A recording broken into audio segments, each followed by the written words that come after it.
A lot of people, they take offense when I say this. If I knew back when I got diagnosed what my future held, to this day, I wish like hell the diagnosis turned out to be cancer. I've been throwing the idea of just talking about my medical issues real quick, kind of explain everything that's been going on. Ow. Speaking of, oh, my insides are still killing me. Okay, look, I'm just gonna talk about it because I gotta vent, I gotta get this shit off my chest. Basically, Dana's father went into the hospital at this point about a month ago. But the day he went into the hospital, I started having some problems with one of my surgery sites. And the surgery that I had is because of the progression of the multiple sclerosis. Basically, the MS progressed to the point where I had like 3 seconds to get to a bathroom or I was going to piss my pants. And unfortunately, because I'm in a wheelchair and everything like that, I was constantly just, having accidents left and right. So then it was, alright, well I had that, I gotta clean myself up, I gotta put on new pants and all that, and back in the chair, and then like an hour later, goddamn. So, yeah. Wound up, because I didn't want to be straight cat the rest of my life, I wound up getting a suprapubic, I'm not sure how you say it, S-U-P-R-A. So I had that surgery. And for the first year it was fine. But now, the thing is, when I'm talking about a tube being blocked, that's what I'm talking about. Nowadays, though, because it's been in for well over a year,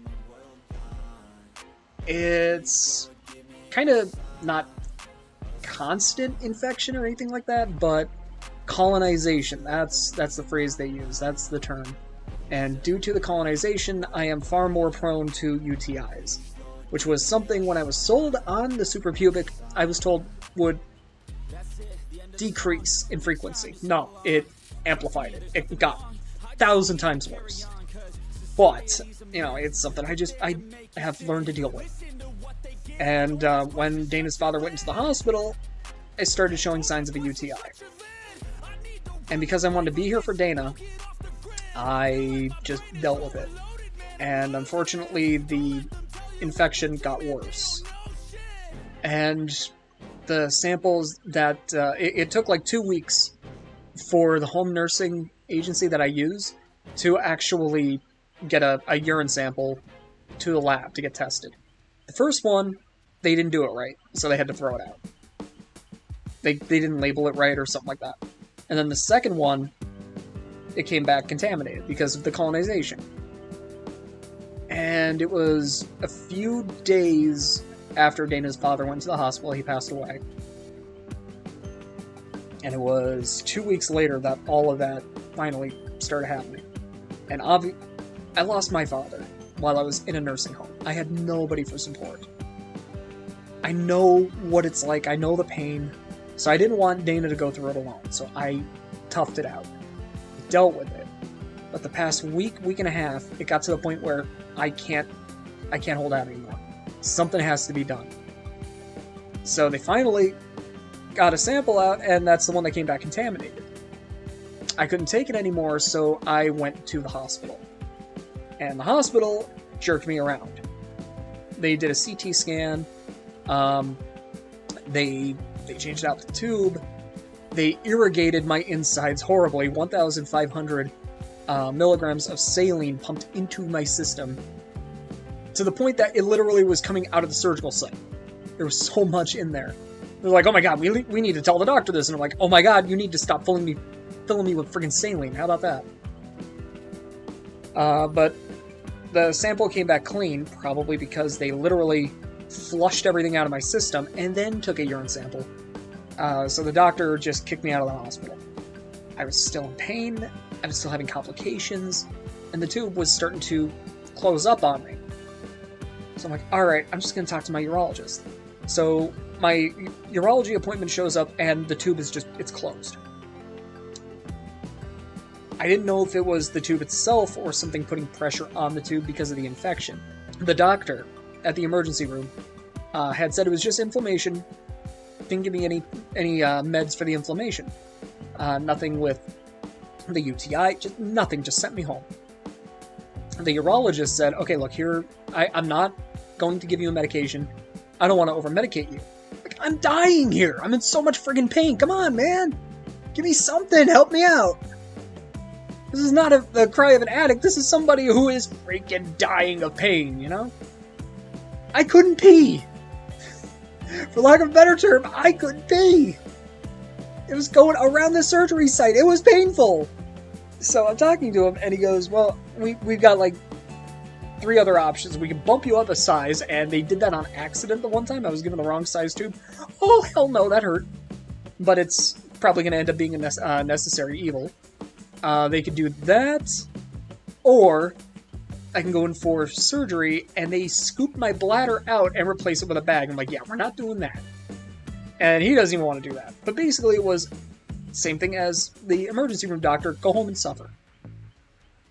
Well, the next day I'm like, I can't take this anymore, so I go to the other hospital in the area. And that's where I was the other day, where the YouTube video I posted came from. I'm in the hospital. I think I've officially beat Markiplier in hospital stays. I was hocked up on pain meds. I don't know why I thought that was a good idea to post. So, whatever. I left it up. I might delete it once I edit this part and put it up. But, yeah. That hospital, like the other one, they didn't want to deal with me. Took forever for a doctor to even see me. First hospital took 6 hours before a single doctor decided to pick me up as their patient in the emergency room. But, yeah, the, emergency room doctor at this other hospital at least tried a few things. And we did the CT scan again, which shows that I had gallstones, but apparently they're fine. I don't know. That was honestly part of my concern. I'm like, is it the gallbladder causing me issues with this tube? So I'm there all evening into the morning, and at one point, he's like, well, the urine sample that we got, because there was a little left in the bag, they got that. It's dry. They couldn't run a test. I'm like, what the fuck is a liquid dry? I don't know what the phrasing is, and I even asked him. He's like, that's just what they told me. All right. So they had to get another sample. They got blood. They did the CT scan. And at this point, the tube is completely blocked. So I'm literally just urinating through the surgery site, which is more than likely not helping with the infection. So he gets the brilliant idea, hey, let's run an IV and get a collection. I'm not going through the tube. It's coming through the surgery site, where there's colonization. So no matter what, it's going to be contaminated. But yes, let's run 3 friggin' full bags of saline into the guy that can't friggin' piss. Brilliant! So I was in agony all friggin' night. On top of that, they tried irrigating the damn thing through the tube. So the guy has this giant piston pump with like 30, 50 milligrams of saline. Just in, out, in, out, in, out, in, out. And he's just putting more and more pressure and pain in my friggin' insides. Oh my god. So I'm suffering with it all night. I'm hocked up on pain meds because of everything they were trying to do. And then shift change happens in the morning. Prior to that, the doctor tells me we're going to take an x-ray and see maybe the tube is just in the wrong spot. Maybe that's causing the inflammation. Maybe you don't have a UTI. Alright, fine. New doctor comes on. Urologist doesn't even have the balls to be a man to come up to my face and say, look, go home and suffer. I'm not touching this. Instead, he had the hospital emergency room doctor, the resident, I think the term is, come in and tell me the doctor wants nothing to do with this. He doesn't want to put his hands in this. So we're discharging him. I threw a fit. I filed a report. I was pissed off in the fact that he was there, and the urologist could not man up and tell me, go fuck yourself himself. He had to have a third party, a mediator, come and tell me, go fuck myself. So I reported his ass, and the head of nursing or something, I forget who it was, one of the people in charge of that sort of stuff came in and talked to me about the situation. I explained what was going on. They never got that urine sample, by the way. And the doctor said he looked at the urine sample. I'm like, you never got one! Fucking moron! I was pissed. I didn't want to go home like that. And, basically because I threw a fit, he was like, alright, fine. We'll give him a medication for the inflammation. Alright, fine, whatever. Just give me something. Something to try and alleviate this problem. So I get kicked out of that hospital because he didn't want to put his hands in it. Which I come to find out, towards the very end, the doctor said he used to shadow my old urologist. I say old because I didn't know I got dropped. I had two. One per hospital. Because one did the surgery, another did a kidney stone surgery. And this one was the one that did the suprapubic surgery. And apparently, I canceled too many times, so he dropped me as a patient. I didn't cancel. It was my transport, because I can't drive there. I'm too fucked up. And, yeah, I wound up having to cancel a couple of times because transportation did not have a vehicle to get me there. So, because of their shenanigans, I lost a good doctor. I like this guy more than the other doctor. And that doctor, the urologist at the hospital, used to shadow him. And that was one of the reasons. So I think he genuinely kicked me out of the hospital out of spite. Because I kept canceling because of a third party. Because of the transportation. If that's the case, he can go fuck himself. And I hope to God his bladder seals up to the point where he can't pee.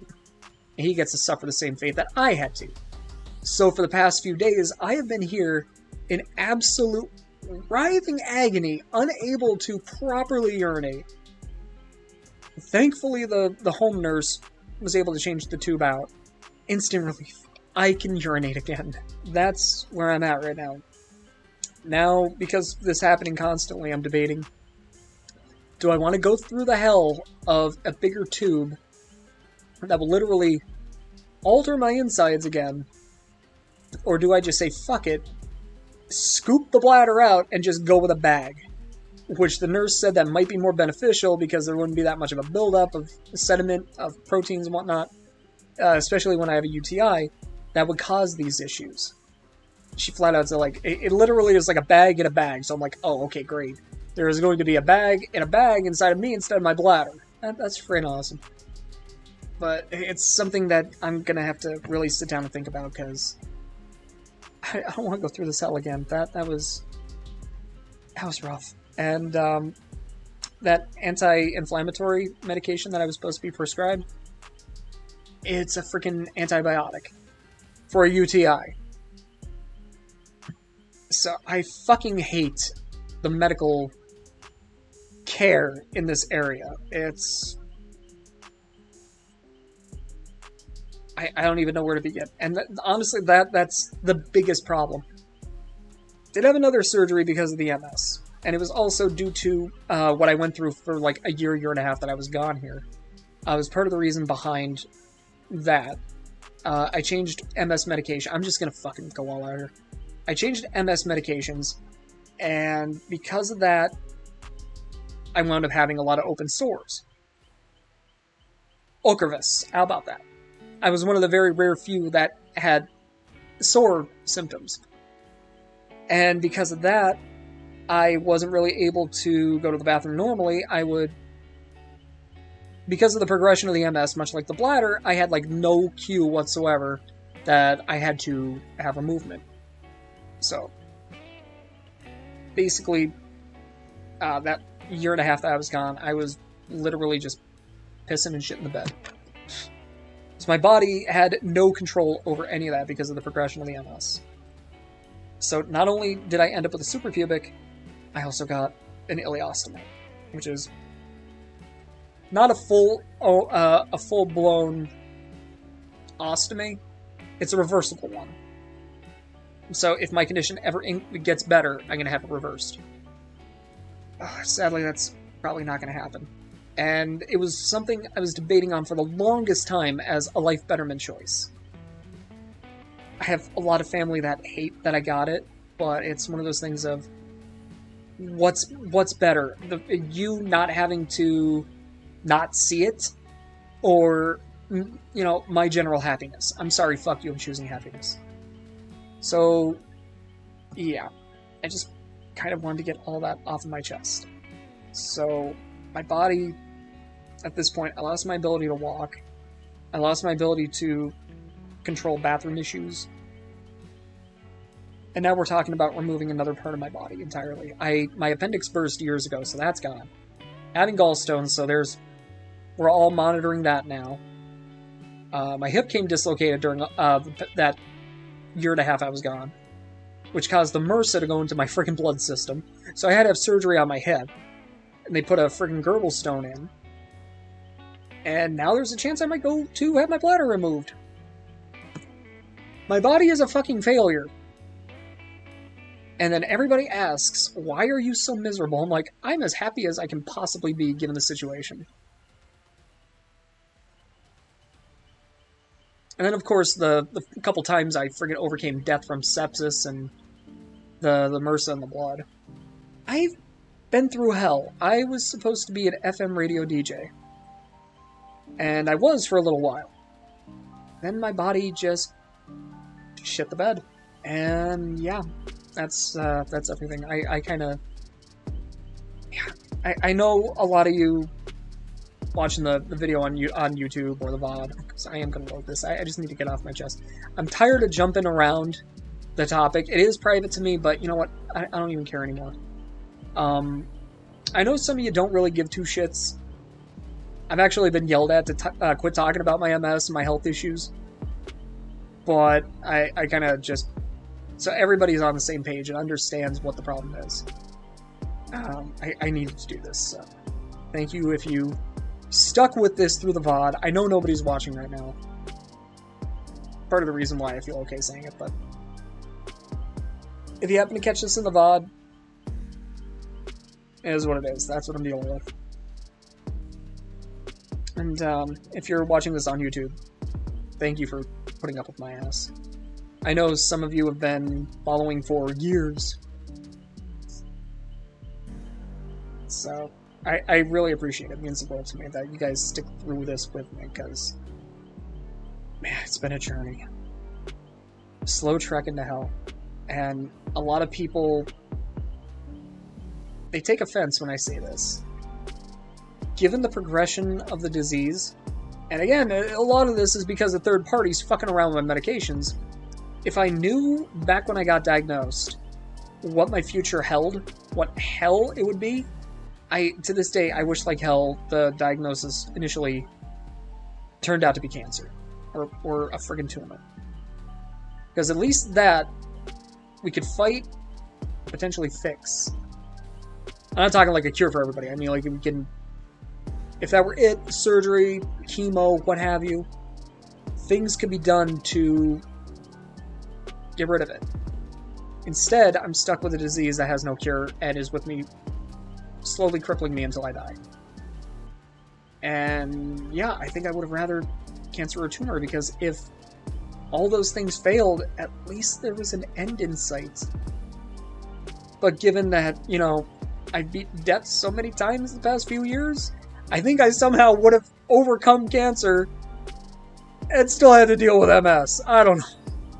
It's like, oh, okay, well, the chemo's gone. We got more bad news. You have multiple sclerosis. Oh, fuck you. So, I don't know. That's just... A lot of people get pissed off over my view of that, but my response is always, you're not the one that deals with it. You're not the one that lives with it. You, until you have multiple sclerosis for as long as I have had, and it progresses to this point, you will never understand why I would prefer have had a cancer diagnosis over this. So, it's a very hot topic, but, you know, that's my line of thinking. That's how I feel about it. And, thank you for listening. And thank you for your understanding and patience.